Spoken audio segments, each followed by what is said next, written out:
Hakuna uwezekano wa kuweza kuongeza spidi ya mbegu kama mbegu zako uzalishaji wake ni mdogo sana, uko chini ya kiwango kinachokuwa kinahitajika.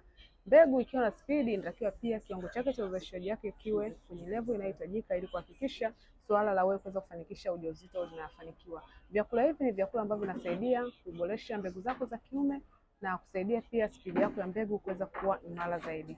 Cha kwanza, chakula ambacho ni muhimu kwa kula ni samaki. Zina wingi wa madini ya omega 3 ambayo yanakuwa yanahitajika zaidi katika kutengeneza mbegu zako za kiume. Matunda ya citrus ambayo asilimia kubwa kunakuwa na machungwa au limao. Matunda haya na vitamini C ambayo ni muhimu zaidi katika kutengeneza mbegu zako za kiume. Nyingine ni nuts, hasa walnut na almond. Ni vitu muhimu zaidi katika kutengeneza mbegu zako za kiume na spidi yako ya mbegu kuweza kuwa imara na active zaidi. Na maharage yana wingi wa protini na zinki ambayo inakuwa inahitajika zaidi katika kutengeneza mbegu zako za kiume na spidi yako ya mbegu, lakini pia pasipo kusahau ulaji wa viazi vitamu. Hivi ni aina ya vyakula ambavyo vinasaidia kuboresha uzalishaji wa mbegu za mwanaume na spidi ya mbegu zake za kiume. Afya yako ni uwekezaji wako. Kama unapata changamoto ya spidi ya mbegu, kwa ukihangaika na hiyo changamoto kwa muda mrefu sana, endelea kula vyakula hivi. Lakini kama utakuwa na changamoto hiyo kwa muda mrefu na umetumia vitu vyote imeshindikana, wasiliana nami uweze kupata matibabu sahihi ili kusaidia kufanikisha kuitwa baba.